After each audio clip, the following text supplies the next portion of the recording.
करवावहै तेजस्विनावधीतमस्तु मा विद्विषावहै।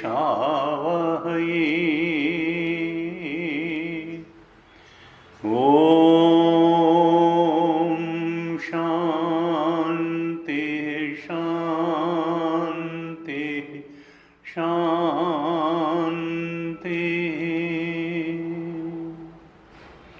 सदाशिवसमारम्भां शङ्कराचार्यमध्यमाम् अस्मदाचार्यपर्यन्तां वन्दे गुरुपरम्पराम्। अज्ञानतिमिरान्धस्य ज्ञानाञ्जनशलाकया चक्षुरुन्मीलितं येन तस्मै श्री गुरवे नमः। तस्मै श्री गुरवे नमः। ध्यान श्लोकों का पाठ करें, साथ साथ पाठ करें। ओम पार्थाय प्रतिबोधितां भगवता नारायणेन स्वयं व्यासेन ग्रथितां पुराणमुनिना मध्ये महाभारतम् अद्वैतामृतवर्षिणीं भगवतीम् अष्टादशाध्यायिनीम्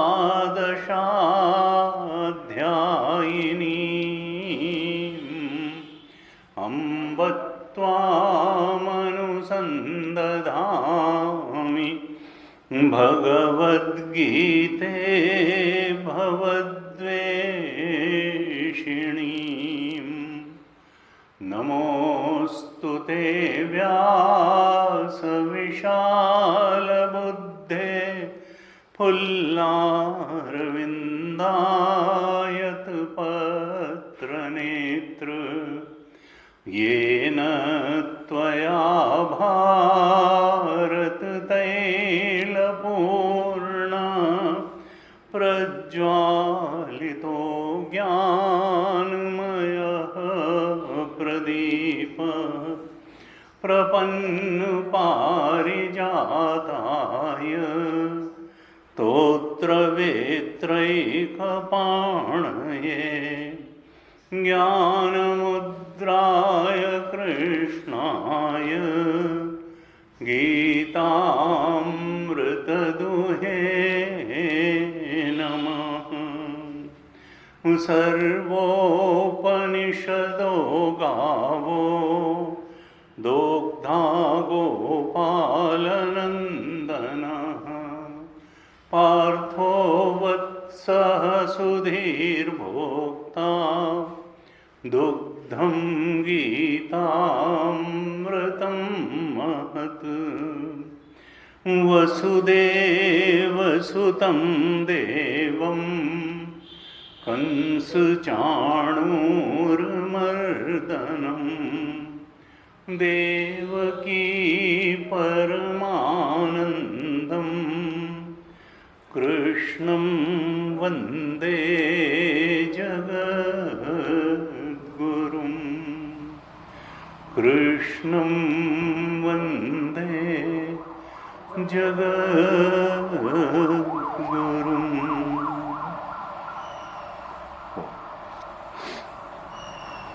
आज से हम भगवद गीता का चतुर्थ अध्याय इसका अध्ययन प्रारंभ करेंगे तो सबसे पहले चतुर्थ अध्याय के कुछ श्लोकों का पाठ कर लेते हैं, फिर इस पर चर्चा प्रारंभ करते हैं। आप दोहराइएगा। अथ चतुर्थोऽध्यायः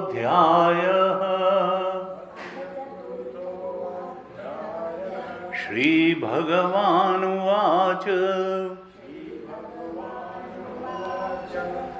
इमं विवस्वते योगम् प्रोक्तवानहमव्ययम्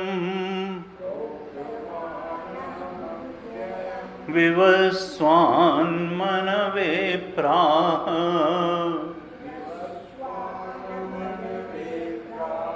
मनुरिक्ष्वाकवे ब्रवीत्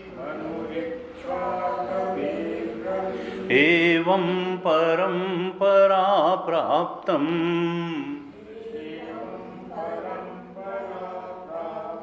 इमं राजर्षयो विदुः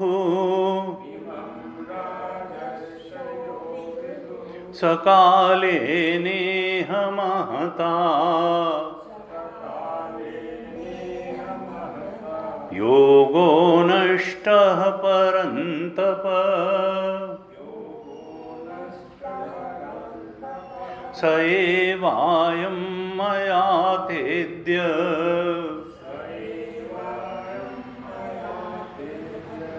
योगः प्रोक्तः पुरातनः भक्तोऽसि मे सखा चेति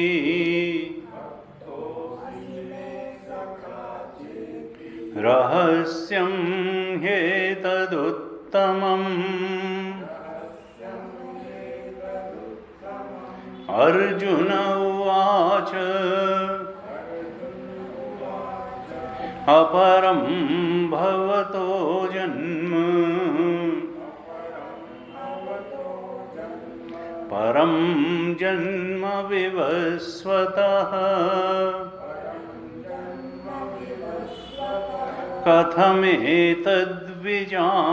कथमेतद्विजानीयाम् त्वमादौ प्रोक्तवानिति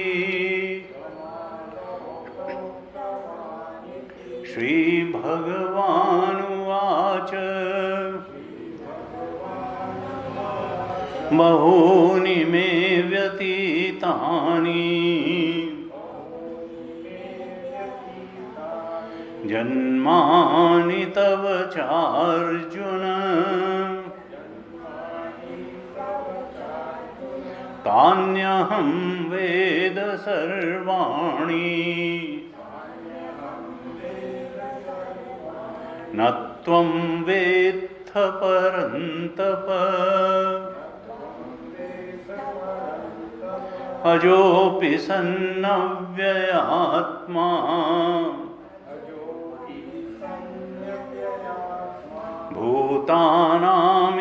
भूतानामीश्वरोऽपि सन्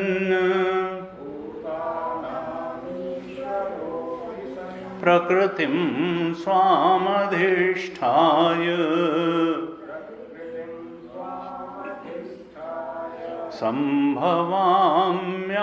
सम्भवाम्यात्ममायया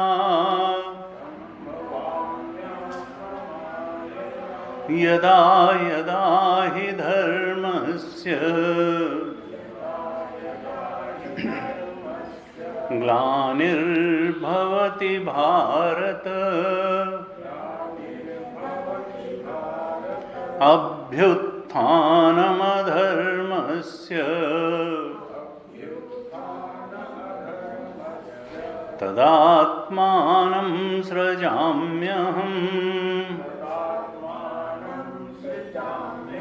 परित्राणाय साधूनां विनाशाय च दुष्कृताम् धर्म संस्थापनार्थाय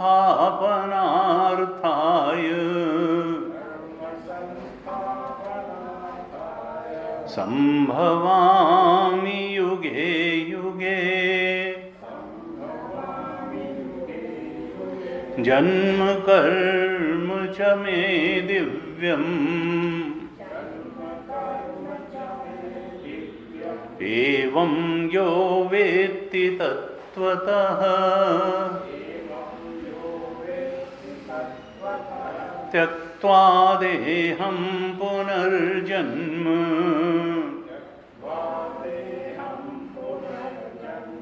नैति मामेति सोऽर्जुन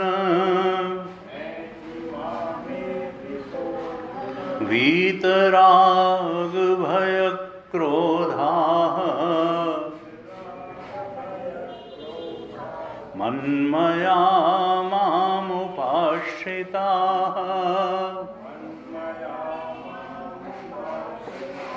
बहवो ज्ञानतपसा पूता मद्भावमागताः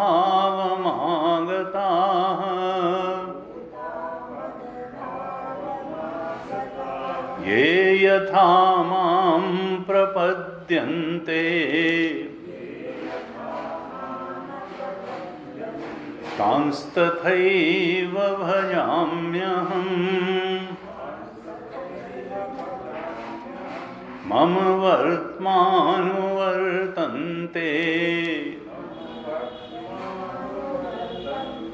मनुष्याः पार्थ सर्वशः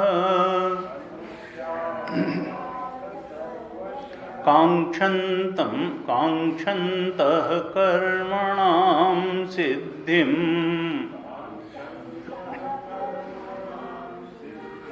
यजन्त इह देवताः क्षिप्रं हि मानुषे लोके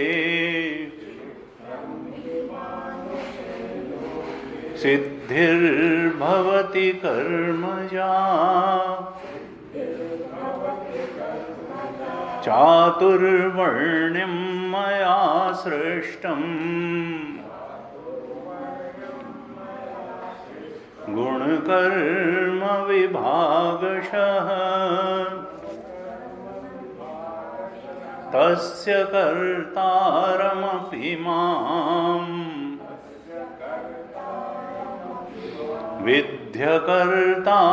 विद्यकर्तारमव्ययम्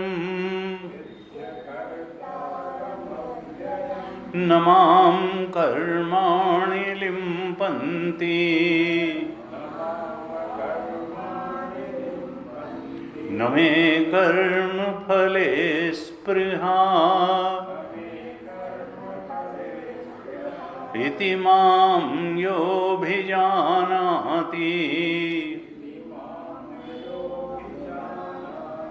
कर्मभिर्न स बध्यते एवं ज्ञात्वा कृतं कर्म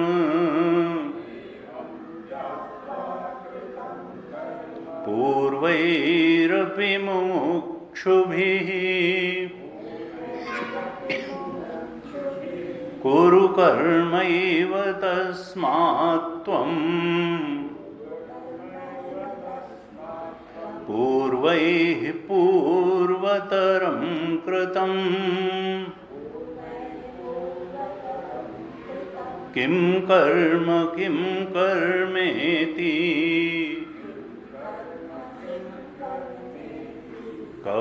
कवयोऽप्यत्र मोहिताः तत्ते कर्म प्रवक्ष्यामि यज्ञात्वा मोक्षसे शुभात्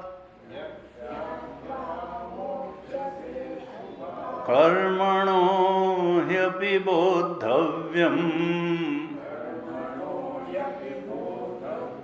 बोद्धव्यं च विकर्मणः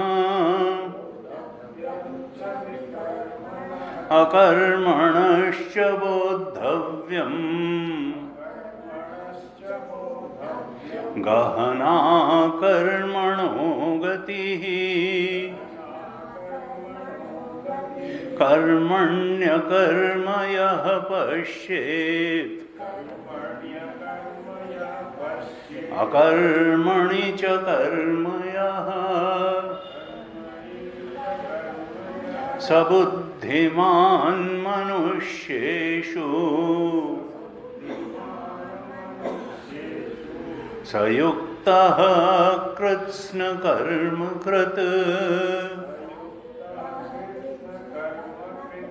स युक्तः कृत्स्नकर्मकृत्।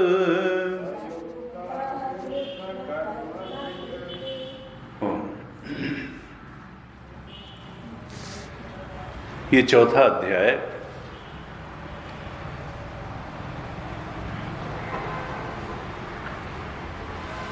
ज्ञान से कर्म संन्यास का अध्याय है। तीसरे अध्याय में भगवान ने प्रारंभ में ही चौथे श्लोक में कहा था, तीसरे अध्याय के चौथे श्लोक में भगवान ने कहा था, न कर्मणाम अनारंभात नैष्कर्म्यम पुरुषोष्णुते न च संन्यसनात् एव सिद्धिम समधिगच्छति। जो नैष्कर्म की स्थिति है, और ये नैष्कर्म की स्थिति क्या है, जिसको दूसरे अध्याय के अंतिम श्लोक में ब्राह्मी स्थिति कहा गया था, वही तीसरे अध्याय में नैष्कर्म की स्थिति नाम से कही गई।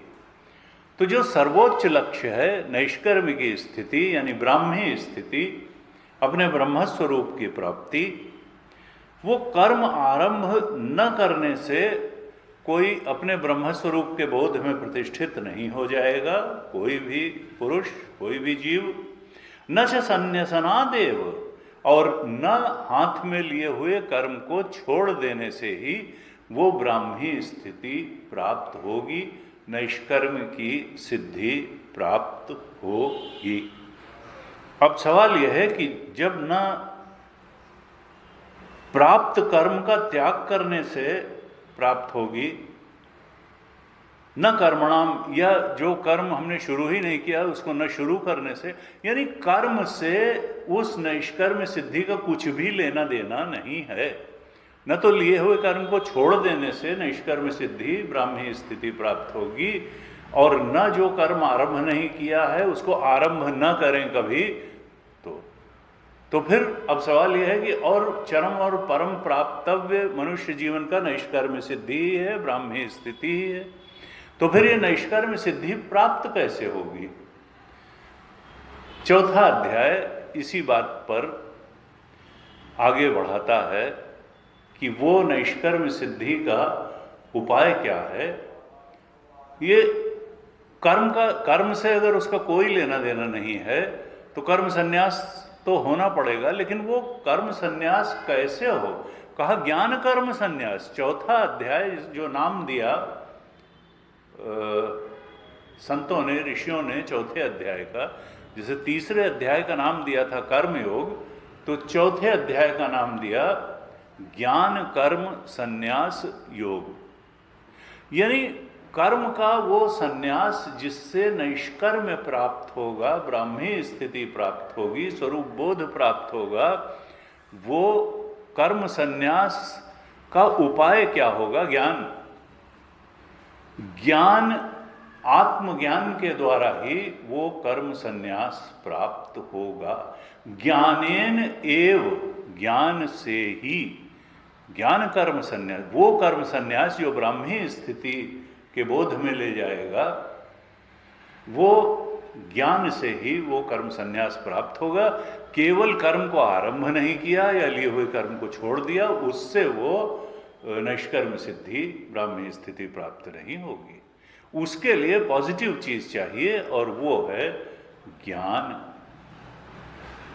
वस्तु सिद्धि विचारेण न क्वचित कर्म कोटिभी। विवेक चूड़ामणि में भगवान शंकराचार्य ने कहा, हमने चर्चा की कि वस्तु सिद्धि, वस्तु जो है ब्रह्म तत्व, आत्म तत्व, उसकी सिद्धि विचार से ही होती है।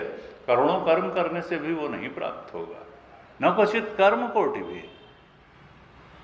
तो ये जो चौथा अध्याय है ये ज्ञान से कर्म संन्यास की बात बताने के लिए है।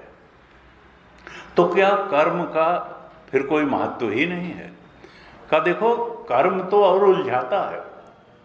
कर्मशीलता का, कर्मठता का कोई महत्व नहीं है, वो तो वासना को बढ़ाता चला जाएगा। अगर वासना प्रेरित कर्म किया जाएगा, इच्छा प्रेरित कर्म किया जाएगा, संसार के आकर्षणों से मुग्ध हो करके मोह जन्य इच्छाओं को पूर्ति करने की, तब तो वो जीव का बंधन और बड़ा होता जाएगा। लेकिन अगर हम कर्म को कर्मयोग बना करके करने की कला सीख लें, तो जो कर्म बंधनकारी था वही अगर यज्ञ कर्म हो जाए, मयि सर्वाणि कर्माणि सन्न्यस्य अध्यात्म चेतसा हो जाए, यज्ञार्थात् कर्मणोऽन्यत्र लोकोऽयं कर्म बंधना। तीसरे अध्याय में स्पष्ट कहा था भगवान ने कि मुझ कृष्ण परमात्मा के लिए मेरी प्रेरणा से कर्म करो और मुझे ही फल को समर्पित करके कर्म करो, तो वही कर्म जो इच्छा परायण होने से तुम्हारे लिए बंधनकारी था, वही कर्म अब मुक्ति की तरफ ले जाने वाला बढ़ जाएगा, यानी अंतःकरण को निर्मल करने वाला, पवित्र करने वाला बन जाएगा। अगर भगवत प्रेरणा से कर्म किया जाए, इच्छाओं की प्रेरणा से नहीं। यज्ञार्थात् कर्मणो, यज्ञों व विष्णु वहाँ का परमात्मा की प्रेरणा से कर्म किया जाए, फल भी परमात्मा को और प्रसाद बुद्धि से भोग किया जाए जो आवश्यकताएं हैं। तो तदर्थम कर्म कौन्तेय मुक्त संगः समाचर। तुम आसक्ति छोड़ करके सबसे अच्छी तरह से सम्यक रूप से कर्म का आचरण करो, और तब फिर निराशी निर्ममो भूत्वा युद्धस्य मयि सर्वाणि कर्माणि सन्न्यस्य। भगवान ने साफ कहा मुझे समर्पित करके सारे कर्म करो। मयि सर्वाणि कर्माणि सन्न्यस्य, मुझे फल को समर्पित करो, मेरी प्रेरणा से करो सारे कर्म मुझे, क्योंकि जिसकी प्रेरणा से कर्म किए जाते हैं उसी को समर्पित होते हैं। हम गुरु की प्रेरणा से करेंगे तो गुरु को समर्पित होंगे, बॉस की प्रेरणा से करेंगे बॉस को समर्पित, प्रभु की प्रेरणा से करेंगे तो प्रभु को समर्पित। किसके लिए कर रहे हैं उसी को समर्पित है। तो मयि सर्वाणि कर्माणि सन्न्यस्य अध्यात्म चेतसा, विवेक बुद्धि से तुम कर्म करो, विवेक बुद्धिया से। और निराशी निर्मम, आशा मत लगाओ फल से, फल तो मिलेगा ही जो मिलना होगा। और बहुत आसक्ति मत करो, ममता मत करो। आसक्ति और ममता छोड़ के, आशा ममता छोड़ करके निराशी निर्ममो भूत्वा युद्धस्य विगतज्वरः, और फल के संताप से त्रस्त होकर के, आक्रांत होकर के कर्म मत करो। जो फल है उसको प्रसाद बुद्धि से ग्रहण कर लो। इस प्रकार से तीसरे अध्याय में कर्मयोग की क्या उपयोगिता है वो बताया भगवान ने, और कहाँ तक ले जाता है ये भी बताया। दूसरे अध्याय में भी बताया था कि कर्मयोग की सीमा क्या है, कि वो तुम्हारे अंतःकरण को बिल्कुल निर्मल शुद्ध पवित्र बना देगा, तुम्हारे वासना पुंज को ढीला कर देगा, उसको क्षय कर देगा। लेकिन उसके बाद जो परम चरम लक्ष्य ब्रह्मबोध आत्मस्वरूप के बोध तक ले जाएगा वो ज्ञान निष्ठा ही है। तो कर्मयोग में निष्ठा वो कहाँ तक ले जाएगी, वो अंतःकरण की शुद्धि तक ले जाएगी, और फिर ज्ञान निष्ठा जो है वो अंतिम स्थिति तक ले जाएगी। तीसरे अध्याय में ही भगवान ने कह दिया था, लोकेस्मिन, तीसरे श्लोक में कहा था तीसरे अध्याय के, कि लोकेस्मिन द्विविधा निष्ठा पुरा प्रोक्ता मया नघ, ज्ञान योगेन सांख्यानाम कर्म योगेन योगिनाम। मैंने इस सृष्टि के प्रारंभ से ही दो प्रकार के अधिकारियों के लिए दो प्रकार की निष्ठाएं कही हैं। यानी अधिकारी भी दो स्तर के, तो साधनाएं भी दो स्तर की, तो निष्ठाएं भी दो स्तर की। एक वो हैं जिनमें अभी रजोगुण ज्यादा है, जो अभी बहिर्मुखता है जिनके अंदर, अभी वो एकदम से सब कुछ छोड़ करके गुरु चरणों में बैठ के श्रवण मनन निधिध्यासन नहीं करते हैं, उनका मन संसार में रखा रहेगा। तो उनके लिए, ऐसे रजोगुणी बहिर्मुखी लोगों के लिए, कर्मनिष्ठ लोगों के लिए, कर्मनिष्ठ से ऊपर उठ करके कर्मयोगी बनने की साधना है। कर्मयोगेन योगी नाम, जो कर्मयोग के अधिकारी हैं उनके लिए मैंने कर्मयोग की साधना बताई। कर्मयोग की साधना प्रवृत्ति मार्ग की साधना है। वेद में भी दो प्रकार के धर्म बताए, एक तो प्रवृत्ति लक्षण का धर्म और एक निवृत्ति लक्षणा धर्म। प्रवृत्ति लक्षण धर्म वो यक्ष आदि के लिए था, राजाओं की तरफ से, क्षत्रियों। तो प्रवृत्ति लक्षण धर्म जो है वो कर्मयोग को अपनाने वाला है, और निवृत्ति लक्षण धर्म जो था वो सनातन सनत कुमार आदि जो नारद आदि जो ब्रह्मर्षि थे उनके लिए निवृत्ति लक्षण का धर्म वेद में बताया गया। और प्रवृत्ति लक्षण भी आजीवन करने के लिए नहीं है। प्रवृत्ति वही ठीक है जो एक दिन निवृत्ति में ले जाकर के खड़ा कर दे, क्योंकि संन्यास एव अतिरेचेत, संन्यास ओनली एक्सेल्स। कहते हैं कि ज्ञान योग की सिद्धि संन्यास में ही होती। कुछ लोग जिरा करते हैं कि नहीं तो वो जो है वो फलानी जगह के सीएमडी हैं तो उनको क्या ब्रह्म ज्ञान नहीं हो सकता है? तुमको तो ABCD नहीं हुआ, उनको कैसे हो जाएगा? तुम तो कर्मयोग भी नहीं हो पाए, तुम साइकिल चलाने और बॉडी बिल्डिंग करने और दारू पीने से ऊपर उठ ही नहीं पाए जीवन में, तो वो जो है तुम्हारे जो CMD हैं वो ब्रह्मज्ञानी हो जाएंगे।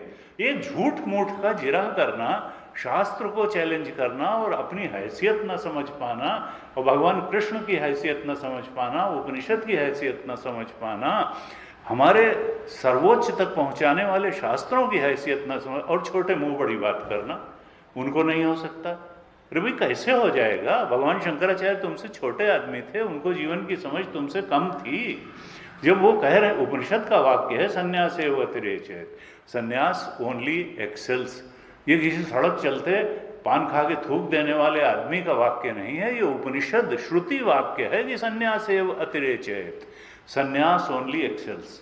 गुरु जी कहते थे हर एक जो ज्ञानी हुआ उसके जीवन में कुछ समय ऐसा आता है जो जब वो सब कुछ छोड़ करके गुरु के सानिध्य में बैठ के ही पूरी तरह से साधना करता है, और तभी वो ब्रह्मज्ञानी बनता है।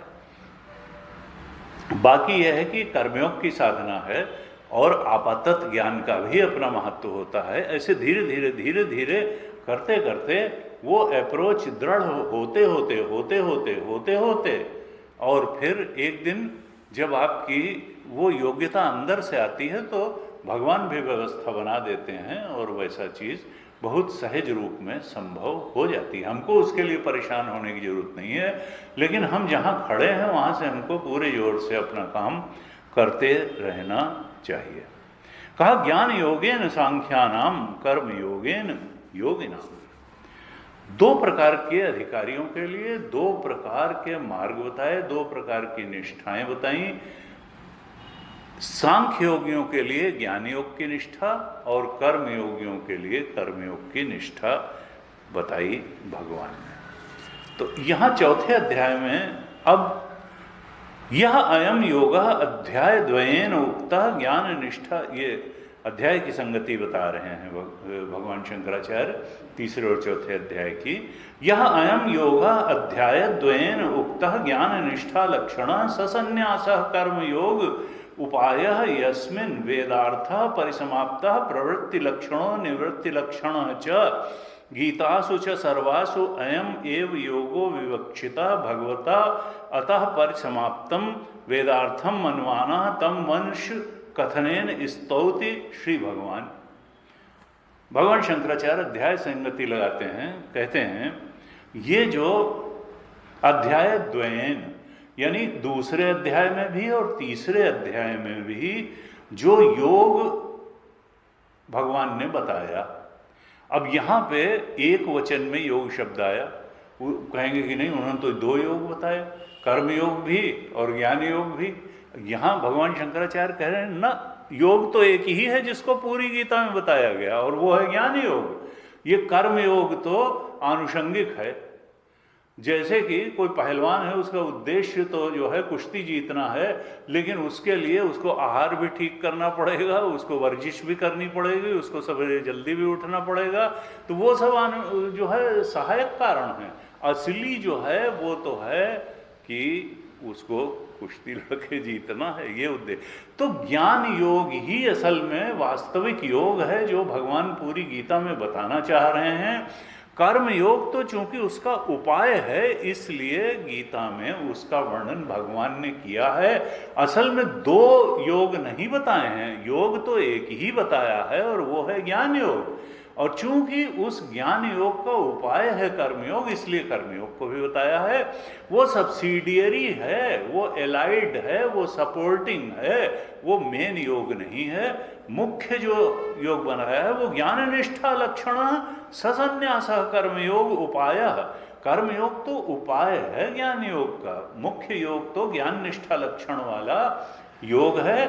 ससन्यास, भगवान शंकराचार्य कहते हैं जो कि संन्यास में ही जिसकी सिद्धि होती है। अर्थात संन्यास का मतलब क्या है? कई बार लोग इसमें भी कंफ्यूज करते हैं कि संन्यास का मतलब कपड़ा पहनना है। मन्ना रंगायो रंगायो जोगी कपड़ा, अगर खाली कपड़ा लगा लो तो कोई संन्यास ना हो। देखिए दो ही चीजें इस सृष्टि में है, एक आत्मा है, एक अनात्मा है। अनात्म रमण भी हो सकता है और आत्मरमण भी हो सकता है। अनात्म रमण करने में जिसका दिमाग रखा है, मन रखा है, रस बुद्धि रखी है, वो सन्यासी नहीं है। वो चाहे जितने प्रकार से गाढ़ा लाल रंग का कपड़ा पहन ले, वो सन्यासी है ही नहीं। अनात्म रमण में जिसका रस बुद्धि रखी है, जिसकी महत्व बुद्धि रखी है, जिसकी सुख बुद्धि रखी है, वो सन्यासी नहीं है। आत्म रमण में जिसकी बुद्धि है, आत्म रमण में ही जिसकी रस बुद्धि हो गई, जिसकी महत्व बुद्धि हो गई, जिसने जान लिया कि अनात्म रमण तो स्वप्न तुल्य है और दुख रूप है, अनात्म रमण में कुछ मिलने वाला नहीं है, तो बुद्धि का नाम सांख्य योग है और बुद्धि का ही नाम कर्मयोग है। हमने पहले भी चर्चा की, दो प्रकार की बुद्धियों का वर्णन है। ये न कपड़े का वर्णन है, न शरीर का वर्णन है, न किसी चीज का वर्णन है, ये बुद्धि का वर्णन है। Two approaches of your intellect. अगर अनात्म रमण से हमको सबसे बड़ी चीज मिल जाएगी, पैसा कमाने से मिल जाएगा, परिवार बढ़ाने से मिल जाएगा, हमको बड़ा भारी मकान गाड़ी खरीदने से, ये बुद्धि अगर रखी हुई है, अनात्म में रमण की बुद्धि अगर है, अनात्म में हमको सारी समस्याओं का निदान दिख रहा है, सारी उपलब्धियों का चरण, तो फिर अभी हम कर्मठ हैं या कर्मयोग के पात्र हैं, अभी संन्यास योग नहीं है, अभी ज्ञान निष्ठा के अधिकारी नहीं हैं। वो होते होते, परीक्ष लोकान होते होते, जब ऐसी स्थिति आ जाए कि भाई अनात्म रमण तो ये कुछ शाश्वत शांति, शाश्वत सुख, शाश्वत समाधान हमारी समस्याओं का देने में इसकी तो कहीं से सामर्थ्य है ही नहीं, और तब परीक्ष लोकान कर्मचितान ब्राह्मणों निर्वेदम आयात। तब फिर जब निर्वेद हो, उधर से वैराग्य हो, एकदम स्पष्ट रूप से दिखाई दे जाए कि भाई अनात्म रमण जो है। अब गुरु जी एक बड़ा विचित्र वाक्य कहते थे, और तीसरे अध्याय में भी हमने कई बार होते, वो कहते थे ये सृष्टि मूर्ख रमणीय है, ये सृष्टि मूर्ख रमणीय है। अगर किसी की आंख खुली होगी तो वो देख लेगा कि यहाँ रमणीय जैसी कोई चीज है ही नहीं। ये देह भी व्याधियों का घर है, ये संसार भी व्याधियों का घर है, पुनर्विजन्म। यहाँ कोई टिक के रहने वाली चीज ही नहीं। आप लाख कोशिश करिए, न देह टिक के रहेगा, न मन स्थिति टिक के रहेगी, न परिस्थिति टिक के रहेगी। लाख आप कोशिश करके इसको जोड़ कर रखिए। जब लगता है कि जिंदगी में सब कुछ ठीक हो गया, तब एक ऐसी समस्या निकल ही आएगी जिसको आपने सोचा ही नहीं होगा। तो ये दुनिया ऐसी ही है। गुरु जी कहते थे बड़ी अच्छा भगवान ने बनाया है, ये दुख नाम की चीज बनाई। अगर दुख नाम की चीज न बनाई होती तो कोई आत्मज्ञान की तरफ मुड़ता ही नहीं, कोई परमात्मा के भजन की तरफ मुड़ता ही नहीं, सब यहीं अपना मस्त हो गए रहते। तो ये बड़ा अच्छा भी है कि इस तरीके की है। और भगवान ने थोड़ा बनाई तो हमारी वासनाओं ने, समस्त जीवों की वासनाओं को भोग देने के लिए ही ये संसार बना है। और इच्छाओं और वासनाओं के भोग से कोई शाश्वत आनंद मिल नहीं सकता है, वो तो आत्मा का धर्म है, तो जड़ में कहाँ से मिल जाएगा। ये बात अगर दिमाग में गहराई से बैठ गए तभी ज्ञान योग का अधिकारी है। जब लगे कि आत्मरमण के अलावा और कहीं निदान नहीं है, अनात्मरमण में हमारी समस्याओं का कोई हल नहीं है, जिस चीज़ की हमको चाहत है ये अनात्म हमको वो सब कुछ देने में समर्थ नहीं है, आत्मा ही वो कुछ देने में समर्थ है, तो समझिए आत्मबोध के लिए ही जिसके अंदर रस बुद्धि आ गई, प्रमाण बुद्धि आ गई, उसके आलंबनों में जिसको रस बुद्धि आ गई, उसके आलंबन क्या हैं? सद्गुरु, गीता, उपनिषद, उनमें रस है। और अनात्म के आलंबन क्या हैं? पुत्रेषणा, वित्तेषणा, लोकेषणा, ये अनात्म के आलंबन है। उनमें अगर रस बुद्धि बनी है तो अभी कर्मयोग के अधिकारी हैं। कर्मठता भी नहीं, कर्मठता तो और बांधेगी, तब कर्मयोग का अधिकारी है। तो कहा ज्ञान निष्ठा, साफ साफ भगवान शंकराचार्य कह रहे हैं ज्ञान निष्ठा लक्षण स संन्यास कर्मयोग उपाय। ज्ञान निष्ठा लक्षण वाला जो योग है वही पूरी गीता में भगवान ने बताया है, जिसके लिए कर्मयोग उपाय है, इसलिए कर्मयोग का भी महत्व है। सन्यास, और सन्यास के द्वारा यानी मन से सन्यास के द्वारा, अनात्म रमण की वृत्ति से सन्यास के द्वारा उसको पाया जा सकता है। दो नावों में एक साथ सवारी नहीं होती है कि हम संसार में भी जो है पैर जमाए रहें और भगवान में भी पैर जमा लें। नहीं, तुलसी मन तो एक है, भाव तहाँ लगाओ, चाहे हरि की भगति कर, चाहे विषय कमाओ। तो ये समझ में आना चाहिए, विषय की सीमाएं समझ में आनी चाहिए, अनात्मरमण की सीमाएं समझ में आनी चाहिए, और आत्मरमण की महत्ता उसकी रस बुद्धि कि वो परम रसो वही सा, आत्मा तो रस स्वरूप है और अनात्मा दुख रूप है। इसकी स्वप्न मिथ्यात्व समझ में आना चाहिए अनात्म का, इसकी दुख रूपता समझ में आनी चाहिए, इसकी स्वप्न सदृश मिथ्यात्व समझ में आना चाहिए अनात्म रमण का, और तब फिर व्यक्ति पूरे जोर से और बड़े सहज रूप से आत्मबोध की तरफ, ज्ञान निष्ठा की तरफ बढ़ेगा। फिर प्रवृत्ति लक्षण वाले ज्ञानी कर्मयोग को छोड़ करके निवृत्ति लक्षण वाले सांख्य योग की तरफ, ज्ञान योग की तरफ वो बढ़ जाएगा। भगवान शंकराचार्य कहते हैं गीतासु च सर्वासु अयम योगो विवक्षिता, पूरी गीता में ही इसी योग को बताया गया है भगवता। इसलिए भगवान ने परिसमाप्तम वेदार्थम मनवाना, इस प्रकरण को जैसे समाप्त करने के लिए क्यों? क्योंकि भगवान ने, अर्जुन ने तो एक पूछ लिया था कि तीसरे अध्याय में 36वें श्लोक में अर्जुन ने बस पूछ लिया था, अथ केन प्रयुक्तो यम पापम चरति पुरुषः अनिच्छन्नपि वाष्णे बलादि, कि ऐसा लगता है कि जैसे कोई अंदर से बलपूर्वक मुझे लगा देता है और सभी को, और वो पाप कर्म करने लगता है। और उसके बाद जब भगवान बोल चुके पूरा तीसरा अध्याय, तो अर्जुन तो चुप हो गया, उसने तो कोई प्रश्न किया नहीं। तो भगवान को लगा कि देखो दूसरा अध्याय में भी मैंने कर्मयोग और सांख्य योग भी बताना है, बता दिया, तीसरे अध्याय में भी बता दिया, तो अब आगे फिर कुछ बोलने की जरूरत नहीं है, अब मैं समाप्त कर दूं। तो ग्रंथ की समाप्ति कैसे की जाती है? तो कहा विद्या की स्तुति करते हुए विद्या की समाप्ति की जाती है। ब्रह्म विद्या की स्तुति करने के लिए अब जैसे भगवान ने अपने वचन कहे, ब्रह्म विद्या की स्तुति हम कर देते हैं। और स्तुति कैसे करें? वंश परंपरा, तम वंश कथनेन स्तौति श्री भगवान।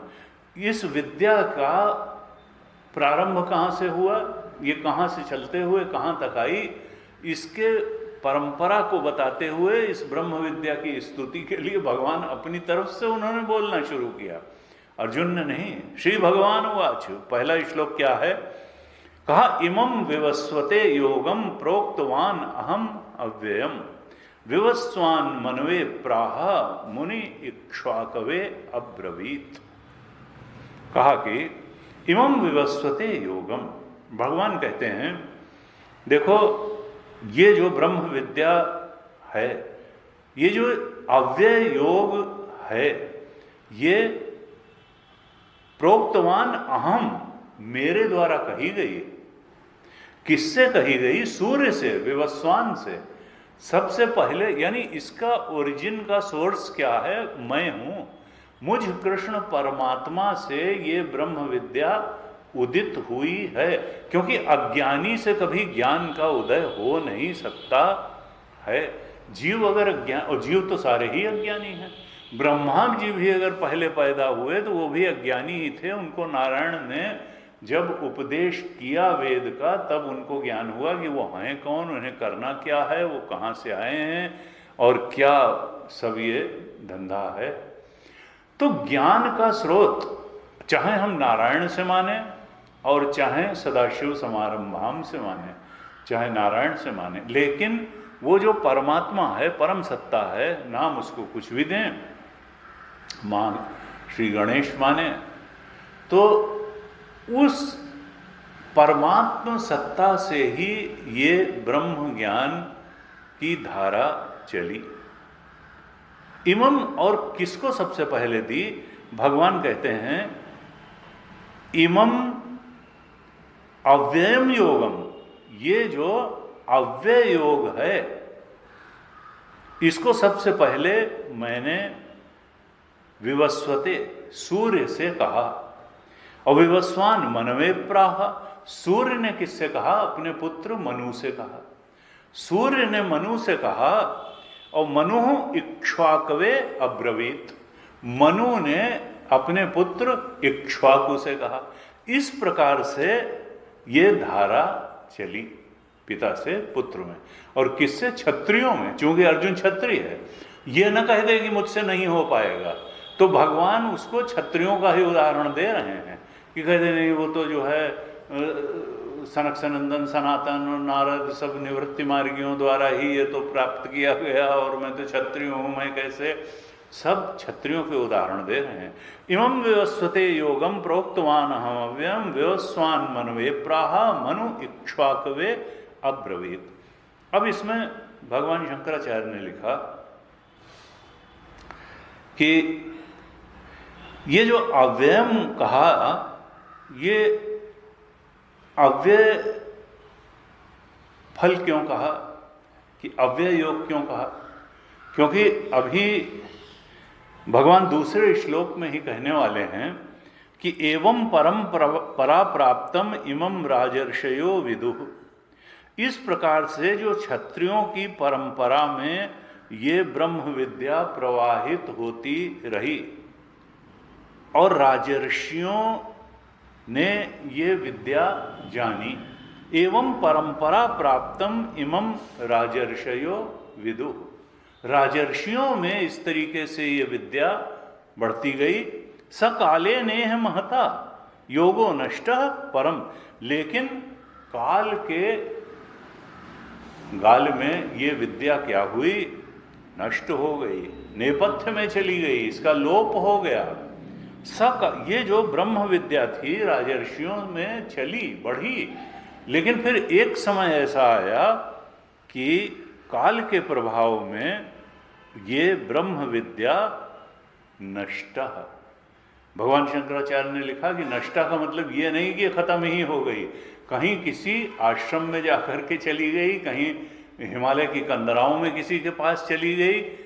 जनमानस में जैसा इसका प्रचार प्रसार था वैसा नहीं रहे। नष्टा का मतलब क्या है? कि नेपथ्य में चली गई, लोप सा हो गया। ये नहीं कि समाप्ति ही हो गई। नष्टा का मतलब यह है कि थोड़ा पीछे चली गई, इसकी जो संप्रदाय परंपरा थी वो टूट गई। इसलिए ये चूंकि भगवान ने नष्टा कह दिया है, इसलिए यहाँ अव्ययम शब्द का जो पहले श्लोक में आया, प्रोक्तवान अहम अव्ययम, ये योगम अव्ययम जो है, क्योंकि दूसरे श्लोक में नष्टा भी कह दिया उसको, तो अव्यय जो होगा वो नष्ट कैसे हो जाएगा?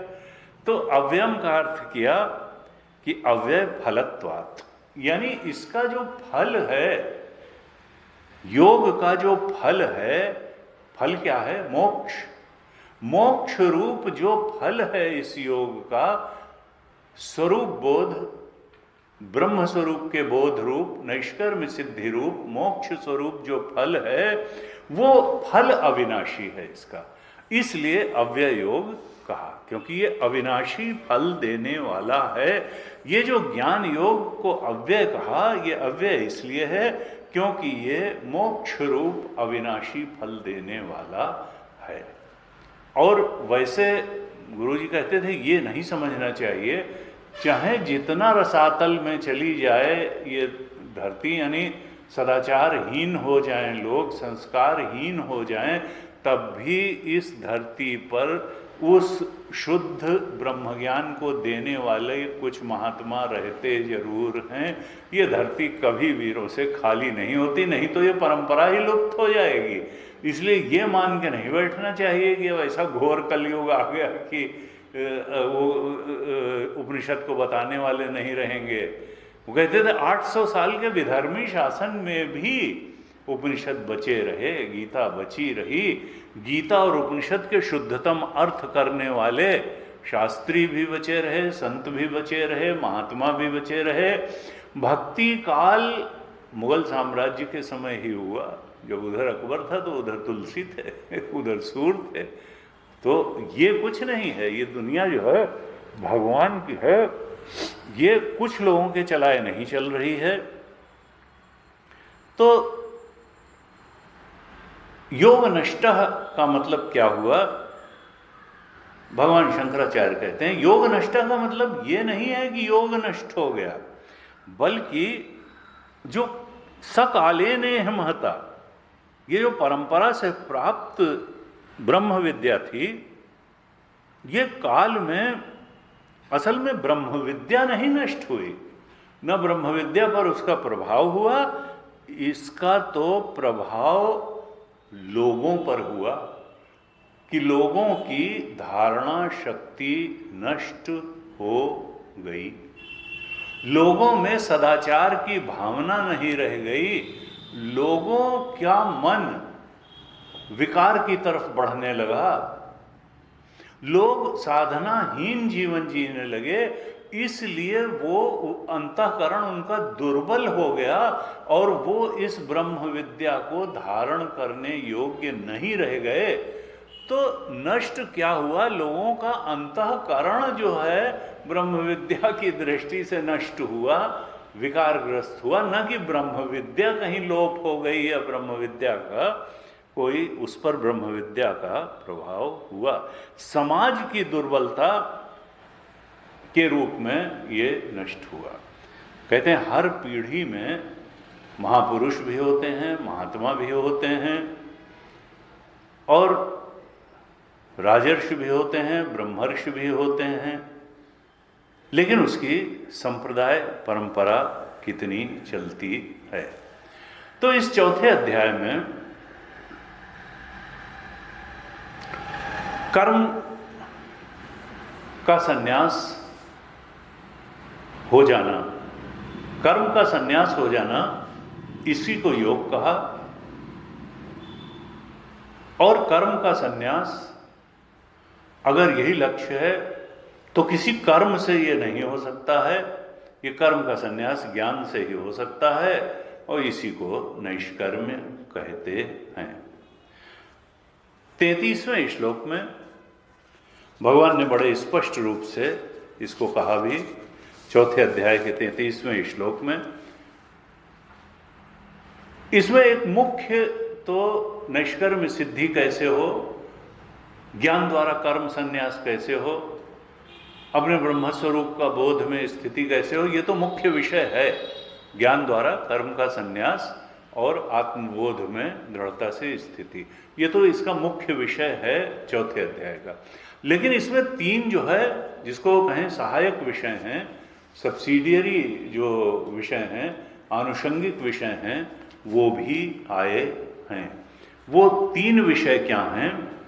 एक तो है अवतारवाद का विषय, कि अवतार होता है कि नहीं होता है, अवतार क्यों होता है, कब होता है, अवतारवाद का विषय आया है। इस पर हम अभी चर्चा करेंगे।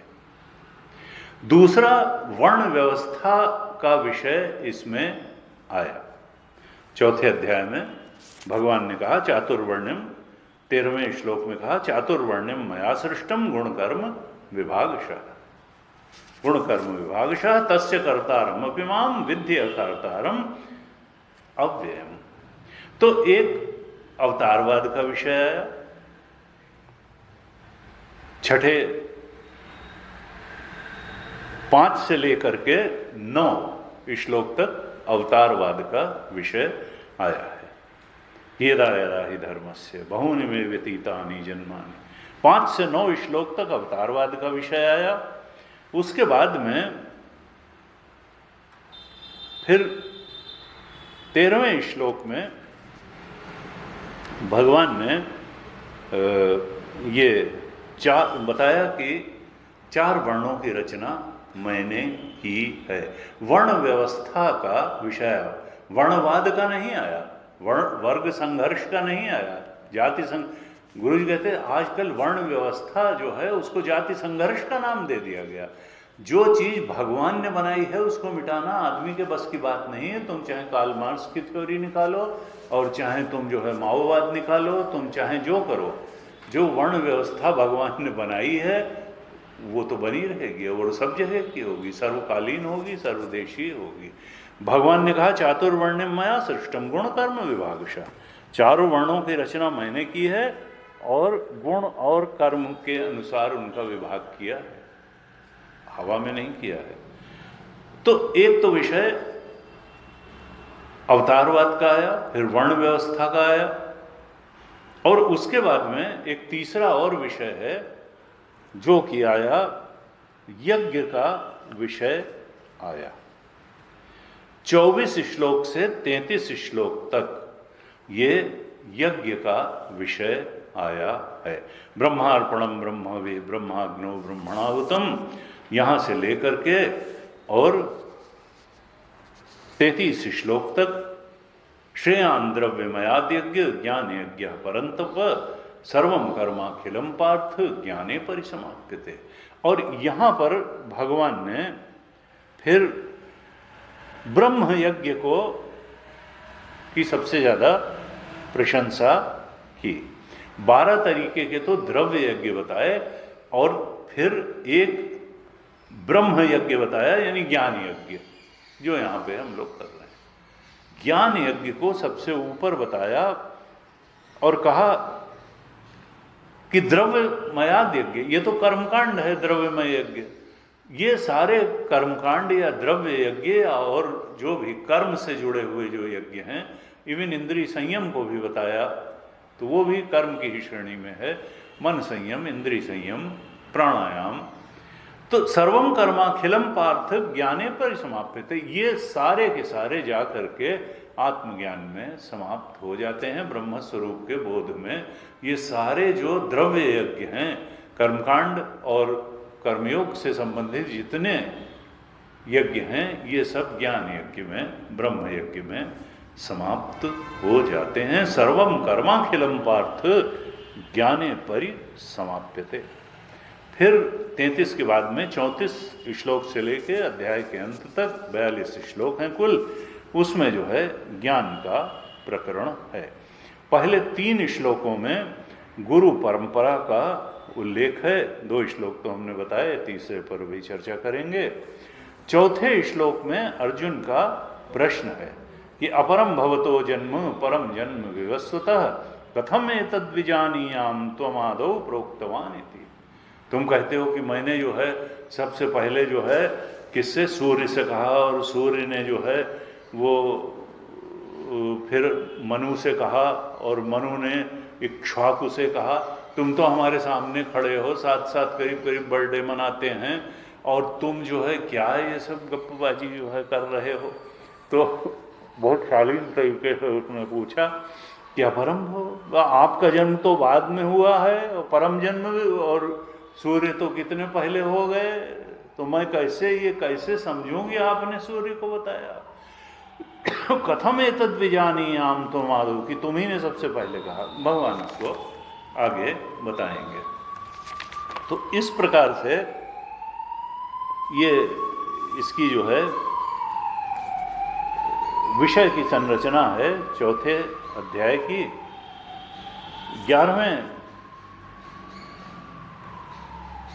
11वें श्लोक में भगवान ने कहा, अपने थोड़ा स्वभाव के बारे में बताया है कि ये यथा माम प्रपद्यन्ते तांस तथैव भजाम्यहम्। जो मेरी जिस भाव से वंदना करता है मैं उसको भी उसी रूप में प्राप्त होता हूँ। जो संसार पाने के लिए मेरी आराधना करता है उसको मैं संसार दे देता हूँ, और जो मुझ परमात्मा को पाने के लिए मेरी शरण में आता है उसको मैं अपने आप को दे देता हूँ। ये यथामाम, जो जिस भाव से मेरी प्रपत्ति करता है, मेरी आराधना करता है, मेरे शरणागत होता है, तांस मैं उसी भाव से उसको भजता हूँ, उसको देता हूँ। मम वर्तमान वर्तन्ते मनुष्या पार्थ सरुषा, और सारे लोग मेरे ही मार्ग का अनुसरण करते हैं। अब ये है कि भाई आपके मार्ग का कहाँ अनुसरण, कोई गीता के अनुसार है तो नहीं, मेरे, क्योंकि भगवान आनंद स्वरूप है और हर व्यक्ति आनंद को पाने के लिए ही जीवन जीता है, चाहे जितना दुराचारी हो, चाहे जितना डकैत हो, चाहे जितना बड़ा हो, आनंद पाने के लिए। इसलिए भगवान के मार्ग का ही सारे लोग अनुसरण करते हैं, क्योंकि ऐसा कोई नहीं है जो आनंद के अलावा कुछ पाने के लिए कुछ करता है। इसलिए भगवान ने कहा मम वर्तमान वर्तन्ते मनुष्याः पार्थ सर्वशः। ये जो है 10वें श्लोक में भगवान ने थोड़ा सा बताया कि देखो ये कोई असंभव बात नहीं है जो मैं बता रहा हूँ। इस मार्ग पर बहुत सारे लोग चले हैं और जो जो लोग भी चले हैं उन सब ने मुक्ति पाई है। वीतराग भय क्रोधा मनमया माम उपाश्रिता बहवो ज्ञान तपसा पूता मद भाव मांगता। ये जो ज्ञान तप मैं बताने जा रहा हूँ इस 4थे अध्याय में, इस ज्ञान योग की शरण में जाकर के ज्ञान तप को तप करके बहुत सारे लोग मुझ परमात्म भाव को प्राप्त हो गए। जीव भाव से उठ के अपने ब्रह्म भाव तक वो पहुंच गए। बहुओं ज्ञान तपसा, और क्या जो उनकी कमियां थीं, राग भय और क्रोध, वो सब भक्ति योग के द्वारा, कर्म योग के द्वारा, माम उपाश्रिता, मेरा आलम्बन लेकर मेरे आश्रित जीवन जी करके वो, और फिर ज्ञान तपसा, श्रवण मनन निधिध्यासन करके मद भाव मांगता, वो मुझ परमात्म भाव को, ब्रह्म भाव को प्राप्त हो गए। इस प्रकार से ये 4थे अध्याय में मुख्य विषय तो ज्ञान निष्ठा का है, कर्म संन्यास योग, ज्ञान कर्म संन्यास योग। ज्ञान द्वारा कर्म से संन्यास हो और आत्मरमण की स्थिति प्राप्त हो जाए। अनात्म रमण की सीमाएं दिख जाएं, उसका मिथ्यात्व, उसका वो आभासी सत्ता है अनात्म और वास्तविक सत्ता आत्मा की है, ये दिख जाए। सुख स्वरूप आत्मा है, अनात्मा सुख स्वरूप है नहीं, वहाँ खोजने से सुख मिलने वाला है नहीं। और फिर पूरी निष्ठा के साथ हम आत्मरमण की ओर बढ़ सके, यही इस अध्याय का मुख्य उद्देश्य है। और उसमें जो और 3 विषय आए हैं, अवतारवाद का विषय, वर्ण व्यवस्था का विषय और यज्ञ का विषय, इसका विस्तार किया गया है। भगवान ने कहा कि देखो ज्ञान कोई इतनी छोटी चीज नहीं है। कई बार लोग कहते हैं भक्ति के नाम पे ज्ञान को छोटा करने की कोशिश करते हैं। कहा देखो ज्ञान से बढ़ करके पवित्र करने वाला कुछ भी नहीं है। 38वें श्लोक में भगवान ने कहा 4थे, नहीं ज्ञानेन सदृशम पवित्रम इह विद्यते, ज्ञान के समान पवित्र करने वाला इस सृष्टि में कुछ भी नहीं है। तत्स्वयं योग संसिद्ध कालेन आत्मनि विन्दति, ज्ञानम एव शुद्धांतःकरण मुमुक्षु आत्मा आत्मनि विद्यते। ज्ञान से शुद्ध हुए अंतःकरण वाला साधक ही आत्मबोध में प्रतिष्ठित होता है। हम यथा समय इस पे और चर्चा करेंगे। कहा अपिचेदसि पापेभ्य सर्वेभ्य पातकृत्तमा। 36वें श्लोक में कहा भगवान ने, चाहे सबसे बड़ा पापी हो तो भी सर्वम ज्ञान प्लवेन, ये ज्ञान नौका द्वारा पाप रूप समुद्र को भी पार कर जाता है। अर्थात ज्ञान से बढ़कर के पवित्र करने वाला इस संसार में और कुछ नहीं है। ज्ञान से बढ़ करके इस भवसागर को पार करने के लिए और कोई नौका नहीं है। इसलिए हमको ज्ञान को छोटा करके नहीं आंकना चाहिए। श्रुति ने कहा हृदय ज्ञानात् न मुक्ति है, ज्ञान के अलावा। कुरुते गंगा सागर गमनम व्रत परिपालन अथवा दानम ज्ञान विहीनम सर्वमतेन भजति मुक्तिम जन्मशतेन भज गोविंदम भज गोविंदम। ज्ञान के बिना मुक्ति नहीं है। भगवान शंकराचार्य और गीता का ये स्पष्ट मत है। यद्यपि कर्मयोग की भी महत्ता है और जो अंदर से भक्ति योग है वही बाहर से कर्मयोग है। ये तो हमने कई बार चर्चा की कि जो भक्ति ही नहीं होगा वो भगवान की प्रेरणा से कर्म क्यों करेगा। इसलिए भक्ति दृढ़ होनी चाहिए परमात्मा। जब तक ये द्वैत भाव है तब तक कर्मयोग के लिए दृढ़ भक्ति हृदय में नहीं होगी तो न भगवत प्रेरणा से कर्म करेगा न भगवान को फल को समर्पित करेगा। वो तो इच्छा परायण कर्म करेगा और खुद फल का भोग भी करेगा। तो भक्ति योग और कर्म योग का बहुत बड़ा महत्व है, लेकिन फिर जो आखिरी हथौड़ा होगा वो ज्ञान योग से ही होगा, ये कहना चाहते हैं। हमने 2 श्लोक तो देखे। इमं विवस्वते योगम प्रोक्तवान हम अव्ययम विवस्वान मनवे प्राह मनुरिक्ष्वाकवे ब्रवीत। मैंने इसको सूर्य से कहा, इस ज्ञान योग को, ब्रह्म विद्या को। सूर्य ने, विवस्वान ने मनु से कहा, मनु ने इसको इक्ष्वाकु से कहा। इस तरह से राजर्षियों में ये विद्या चलती चली आई। और एवं परंपरा प्राप्तम एवं राजर्षयो विदुः। इस प्रकार से जो राजर्षि थे, राजा भी थे और ऋषि भी थे, उन्होंने ये ब्रह्म विद्या जानी और क्षत्रियों में इस ब्रह्म विद्या की परंपरा प्रवाहित होती रही। लेकिन एक समय ऐसा आया कि वो जो राजा थे वो उतने सदाचारी नहीं रह गए और संयमी नहीं रह गए। इंद्रिय संयम और मन संयम, देखिए गुरु जी कहते थे और शास्त्र भी कहता है कि अगर व्यक्ति साधना नहीं करेगा तो प्रकृति का प्रवाह विकार की ओर होता है।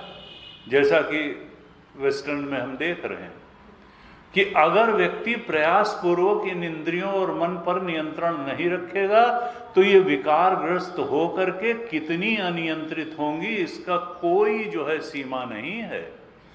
अगर हमारी बुद्धि का नियंत्रण मन पे नहीं हुआ, मन का इंद्रियों पर नहीं हुआ, तो फिर गई भैंस पानी में। ये कहाँ तक उच्छृंखल बनाएंगी जीवन को, इसका कहीं से कोई सीमा नहीं है।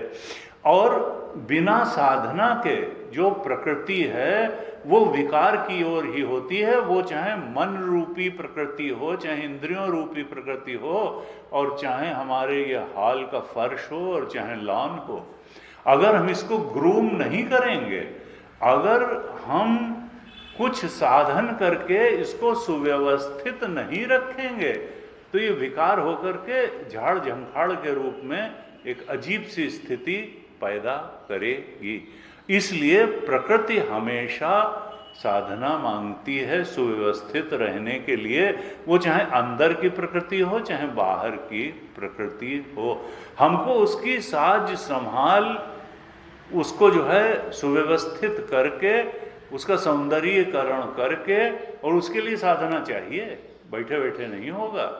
तो कहा कि अगर ये नहीं किया, हमने साज संभाल की साधना नहीं की, तो प्रकृति का सहज जो प्रवाह है वो विकार की ओर ही होता है। हमने इंद्रियों को नहीं संभाला, मन को नहीं संभाला, चित्त को नहीं संभाला, तो चित्त कभी अंतर्मुखी नहीं होगा, चित्त कभी सत्संग में जाने को नहीं कहेगा, चित्त हमेशा बहिर्मुखता की तरफ बढ़ेगा, चित्त हमेशा अनेकाग्र रहेगा, और फिर ये सब मिल करके रजोगुण में परिवर्तित होंगे और चित्त अशुद्ध हो जाएगा। इसलिए सारे शास्त्र कहते हैं, संत कहते हैं कि मनुष्य को आवश्यकता है संस्कार की, संस्कार की आवश्यकता है, सत्संग की आवश्यकता है, साधना की आवश्यकता है। अगर वो सत्संग नहीं करेगा, अगर वो शास्त्राध्ययन नहीं करेगा, अगर वो साधना नहीं करेगा, तो फिर उच्छृंखल होता चला जाएगा। प्रकृति तो बहिर्मुखी बनाएगी, अनेकाग्र बनाएगी, वो अनात्म रमण की तरफ कितना बढ़ाएगी और वो दुख देगी, वो अंत में दुख देगी, खुद को भी दुख देगी, परिवार को दुख देगी, समाज को दुख देगी, वो खुद भी दुखी होगा, औरों को भी दुखी। इसलिए हमारे यहाँ कहा गया 16 संस्कार बनाए गए। हमारे यहाँ ये नहीं है कि पिता के चरण नहीं छुएंगे, हेलो डैड, ये नहीं है हमारा, हाउ आर यू। तो ये सब जो है डैड नहीं, चरण स्पर्श करो तो तुम्हारा लड़का भी कुछ सीख के करेगा। हैं कि वो था, वो अपने पिताजी को जो है उसने कहा भाई ये तो इनके तो मुंह से लार टपकती है, तो इनके लिए मिट्टी के बर्तन जो है ले आओ, उसी में खाएंगे। तो पोता जो था वो धो धो के रखता, उसने कहा भाई ये धो धो के क्यों रख रहे हो बेटा। तो उन्होंने कहा नहीं हम तो पता नहीं क्या होगा, आप तो खरीद लेते हैं, जब आप लोग बुढ़े हो जाएंगे तो आपके भी मुंह से अगर गिरेगा तो फिर इन्हीं बर्तनों में देंगे। तो ये है कि देखिए हमारे यहाँ तो व्यवस्था, गुरु जी कहते थे देखो वही व्यवस्था जहाँ सबसे निर्बल को सबसे ज़्यादा जो है आदर दिया जाए और उसको सम्मान के साथ रखा जाए। हमारी जॉइंट फैमिली में यही था। ये नहीं है कि जो बूढ़ा हुआ उसको भेजो भाई ओल्ड एज होम में, और ये कब होगा कि जब 15-16 साल का हुआ तो भाई निकम्मा है अगर घर में रह रहा है। जब वो 15-16 साल के बाद घर ही में नहीं रहा तो उसको क्या माँ बाप से प्रेम होगा, और उसको समझ ही नहीं आ रहा है कि ये मेरा बाप तो है नहीं और मेरी माँ तो है नहीं, और फिर ये है क्या मामला। तो फिर इंडिविजुअलिस्टिक टाइप की अप्रोच हो गई। न बूढ़ों का सम्मान है देखा जाए, न बच्चों का सम्मान है, न किसी का सम्मान ही, खाली धन का सम्मान है, खाली धन का सम्मान है। तो धन सब कुछ तो नहीं दे सकता है। अर्थ अनर्थ है भावे नित्यम नास्ति तथा सुखलेश सत्यम पुत्रादपि धन भाजाम भीति सर्वत्र ऐसा भीत। अगर केवल धन जो है वो व्यक्ति को तृप्ति नहीं दे सकता है। तो इसलिए भगवान क्या कहना चाह रहे हैं कि अर्जुन ये जो ब्रह्म विद्या है इसका प्रारंभ मुझसे हुआ है। कहते स एवायम मया तेद्य योग प्रोक्ता पुरातना। अर्जुन ये वही पुराना वाला योग है, पुरातन योग है।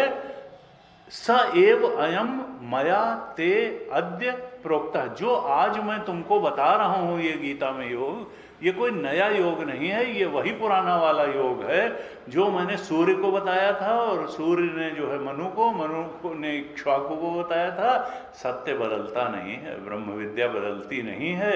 स एव अयम योग प्रोक्ता पुरातना अयम मया ते अद्य प्रोक्ता, जो ये आज मैं तुमको योग बता रहा हूं ये वही पुराना वाला योग मैंने तुम्हें अब बताया है। क्यों बताया? इतनी सेनाएं खड़ी हैं कौरव पांडवों की, और तुम्हारे भाई लोग भी हैं, धर्मराज युधिष्ठिर भी हैं, तुम्ही को क्यों बताया? क्यों? क्योंकि भक्तों में सखा चेती, तुम मेरे भक्त हो, और भक्त ही नहीं हो तुम मेरे सखा भी हो। इसलिए रहस्यम ही एतद उत्तमम, ये सबसे उत्तम रहस्य है इस सृष्टि का, ये ब्रह्म विद्या। तुमको मैंने ये बताया, क्यों बताया? क्योंकि तुम मेरे भक्त हो, तुम मेरे शिष्य हो, तुम कहीं और गए नहीं, तुमको मोह हुआ तो भी तुम मेरे पास आए। जब दुर्योधन और तुम, मैंने कहा कि एक तरफ मेरी सेना रहेगी, 7 अक्षौहिणी सेना रहेगी, और एक तरफ मैं अकेला और शस्त्र भी नहीं उठाऊंगा, और मैंने तुमको पहला मौका दिया कि मैंने तुमको पहले देखा, वो तो सिर की तरफ आके बैठ गया था, तो तुमने क्या मेरी सेना नहीं मांगी, तुमने निहत्थे मुझ कृष्ण को मांगा। इससे था कि तुम मेरे प्रति कितनी महत्व बुद्धि रखते हो, भक्त हो मेरे। उस समय भी तुमने मुझे लिया, और जब तुमको ये किंकर्तव्य विमूढ़ हुए कि क्या करना ठीक होगा क्या नहीं ठीक होगा, तब तुम मेरी शरण में आए कि शिष्यस्ते हम शादिमाम तो हम प्रपन्नम। मैं तुम्हारा शिष्य हूँ भगवान, मुझे आदेशित करिए कि मुझे करना क्या है। भक्तों से मैं सखा चेती, और भगवान ये अपनी तरफ, गुरु जी कहते थे कोई शिष्य किसी गुरु से नहीं कह सकता कि मैं तुम्हारा सखा हूँ। ये पिता जो है पुत्र को फ्रेंडली बिहेवियर दे, प्राप्तम तो षोडशे वर्षे पुत्रम मित्रम समाचरे, लेकिन और यार डैड ये कोई लड़का कहे तो ये उसका जो है वो अपराध हो जाएगा। हाँ, पिता उसको पितृवत स्नेह दे, मित्रवत स्नेह दे सकता है, पुत्र तो है ही है, लेकिन किसी शिष्य का ये नहीं बनता है कि वो गुरु से सखा भाव रखे। ये कहना कि तुम मेरे सखा हो, ये भगवान के हाथ में है, ये गुरु के हाथ में है, ये पिता के हाथ में है। लेकिन उपदेश का जो मुख्य आधार है वो है भक्तों से, कि तुम मेरे भक्त हो, इसलिए ये सबसे गोपनीय रहस्य मैंने तुमको बताया है।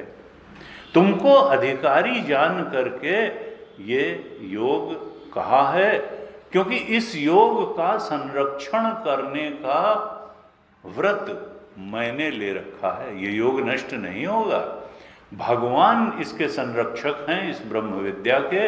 इसलिए कई बार लोग कहते हैं कि ये नष्ट हो जाएगी, ये होगा, ये कहीं से नष्ट नहीं होगी, क्योंकि इसका संरक्षण करने वाले परमात्मा हैं। हाँ, जब एक समय ऐसा आया कि काल के प्रभाव में जो मनुष्य थे, राजा लोग थे, अजितेंद्रिय हो गए, दुर्बल हो गए, उनके हाथ में पड़ करके ये योग नष्ट हो गया, यानी दब गया, नेपथ्य में चला गया। उपनिषद ने कहा नायम आत्मा बलहीनेन लभ्या। दुर्बल व्यक्ति, जिसके अंदर मनोबल नहीं है, आत्मबल नहीं है, संयम का बल नहीं है, उसको कभी आत्मज्ञान नहीं होगा। नायम आत्मा बलहीनेन लभ्या, उसको जो है ये आत्म ज्ञान, आत्मरमण, आत्मानंद की प्राप्ति नहीं होती है। लेकिन बहवो ज्ञान तपसा पूता, में बहुत से लोग हैं जो ज्ञान तप में तप करके वीतराग भय क्रोध मनमया माम उपाश्रिता बहवो ज्ञान तपसा पूता मद, भगवान ने इनकरेज किया। एक नहीं, अनेक अनेक लोग जो इस रास्ते पर चले वो पहुंच गए उस परम सत्य के बोध तक। और गुरुदेव की बात हमको याद रखनी चाहिए कि 0% फेल्योर है स्पिरिचुअलिटी में। जिसने जो रुक के नहीं बैठा और चलता रहा, लक्ष्य जिसने ठीक से चुन लिया, वो तो पहुंच ही जाएगा। ना पहुंचने की बात ही नहीं है, प्राप्त से प्राप्ति है। जिसको पाना है वो कहीं बाहर से लाना नहीं, वो तो हमारा स्वरूप है। केवल जो वासनाओं की फंगस लग गई है चंदन के ऊपर, उसको विचार की रगड़ से उस फंगस की दुर्गंध को हटा देना है। बाकी आत्मा तो अभी भी उतना ही सुगंधित है, वैसा ही सच्चिदानंद स्वरूप है। आज यहीं तक रखते हैं, अगली कक्षा में हम आगे फिर विचार करेंगे। ओम पूर्णमदः पूर्णमिदं पूर्णात् पूर्णमुदच्यते पूर्णस्य पूर्णमादाय पूर्णमेवावशिष्यते। ओम शांतिः शांतिः शांतिः। हरिः ओम श्री गुरुभ्यो नमः। हरिः ओम।